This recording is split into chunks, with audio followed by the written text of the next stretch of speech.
Hello everyone. So last episode में हम लोगों ने देखा था कि लिंग जाओ वी गोंगजी से फाइट करके अपने हस्बैंड सोये की जान बचाकर वहां से चली जाती है, जिसके बाद सोये भी वहां से जाता है और चांदनी रात में अपने कल्टीवेशन की प्रैक्टिस करने लगता है। सो ये खुद से कहता है कि इस वक्त फिलहाल उसके लिए सिर्फ प्रैक्टिस करना सबसे इम्पोर्टेंट है। वो कहता है कि कल्टीवेशन करने के तरीके 4 पार्ट्स में डिवाइडेड हैं, मार्शल आर्ट्स और स्पिरिचुअल पाथ। सो ये खुद से कहता है कि पिछले जन्म में वो युआन जुन के रेल तक पहुंच गया था और वो 1,08,000 साल तक जिया था। वो खुद से कहता है कि अभी मार्शल पाथ के सबसे पावरफुल अटैक को उसे सीखना है और मार्शल आर्ट के सबसे टॉप रेल तक पहुंचना है। तभी हम देखते हैं कि लिंगजियो चुपचाप खड़े होकर सुई को प्रैक्टिस करते हुए देख रही होती है। सुई खुद से बातें करते हुए कहता है कि 17 साल की उम्र मार्शल आर्ट्स को प्रैक्टिस करने की बेस्ट एज है जो वो गवा चुका है। अब उसे प्रैक्टिस करने के लिए ऐसी जगह की जरूरत है जहाँ पर स्पिरिचुअल एनर्जी काफी सारी हो और ट्रेजर भी, ताकि वो मार्शल आर्ट्स के रिल्म को ब्रेक कर सके और फिर वो युआनडाओ कल्टीवेशन में एंटर कर सके। सुई को यहाँ पर एहसास हो जाता है कि लिंगजियो चुपचाप उसकी बातें सुन रही है। वो लिंगजियो को बाहर आने के लिए कहता है। तभी लिंगजियो सुई से कहती है कि मैं जानती हूँ कि आपको एक ऐसी स्पिरिचुअल एनर्जी वाली प्लेस चाहिए जहाँ आप अपनी कल्टीवेशन की प्रैक्टिस कर सको। तभी लिंगजियो उसे एक जंगल के बारे में भी बताती है। अब सुई लिंगजियो को वहां से जाने के लिए कहता है ताकि कोई गलत न समझे। इसके बाद अगले दिन सुई उसी जंगल में जाता है और वहां अपने कल्टीवेशन की प्रैक्टिस करता है। उसे वहां पर काफी स्पिरिचुअल एनर्जीज भी फील होती है। वो काफी बेहतर महसूस करता है।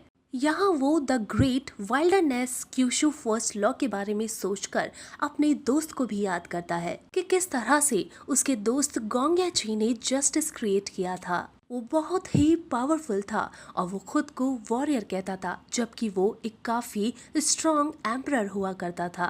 वो अपने दोस्त को याद ही कर रहा होता है, तभी अचानक से उसे जंगल में किसी के आने की आवाज सुनाई देती है और वो अलर्ट हो जाता है। अब सुई जंगल में आगे बढ़ता है। तभी वो देखता है कि एक ओल्ड मैन अपनी ग्रैंड डॉटर के साथ आ रहा है, जिसकी तबीयत भी काफी खराब है। तभी उसकी ग्रैंड डॉटर आगे आकर गुस्से में सुई से पूछती है कि वो कौन है और यहाँ पर क्या कर रहा है। तभी वो ओल्ड मैन अपनी ग्रैंड डॉटर, जिसका नाम मिस की है, उसे शांत करवाता है और उसकी तरफ से उसके रूड बिहेवियर के लिए सुई से माफी भी मांगता है। तभी मिस की अपने ग्रैंडफादर को सॉरी कहती है और कहती है कि वो उन्हें इस हालत में नहीं देख सकती। वो बहुत ही जल्द एक बेस्ट डॉक्टर के पास जाएगी उनके इलाज के लिए।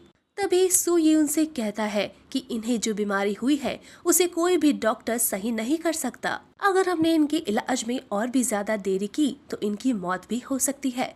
ये बात सुनते ही मिस्की को और भी गुस्सा आ जाता है, लेकिन तभी उसके ग्रैंडफादर उसे शांत करवाते हैं और कहते हैं कि ये आदमी बिल्कुल ठीक कह रहा है, मेरी तबीयत वाकई में बहुत खराब है। अब वो ओल्ड मैन सुई से पूछता है कि तुम्हें और क्या दिखता है कि मेरी बॉडी कितनी खराब हो चुकी है, मुझे कहाँ कहाँ इंजरीज है, क्या तुम बता सकते हो।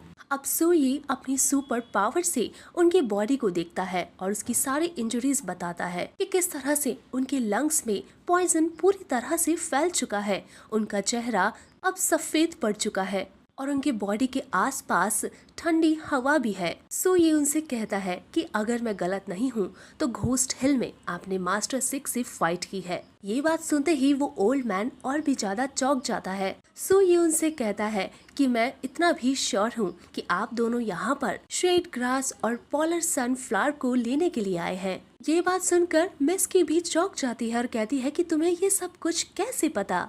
तो सुई उन्हें बताता है कि जिस भी जगह 6 मास्टर्स ऑफ डार्कनेस हॉन्ट करते हैं तो वहाँ पर शेड ग्रास उग जाती है। ये शेड ग्रास काफी कोल्ड भी होती है और ये ग्रास सिर्फ अकेले ही नहीं उगती, जहाँ भी ये शेड ग्रासेस उगती है तो वहाँ पर पोलर सनफ्लावर्स भी साथ में उगते हैं। अब उस ओल्ड मैन की तबीयत और भी ज्यादा खराब होने लगती है। सुई उन्हें एक जगह पर बैठाता है। अब वो ओल्ड मैन सुई से पूछता है कि तुम्हें और क्या क्या दिखता है, मेरा इलाज कैसे हो सकता है। तो सुई बताता है कि आपके इलाज के लिए 3rd लेवल कल्टीवेशन की जरूरत पड़ेगी और अगर हम शेड ग्रास और पोलर सनफ्लावर का भी इस्तेमाल करते हैं तो इस रील में आपका ब्रेक करना वो भी इस एज में काफी मुश्किल होगा।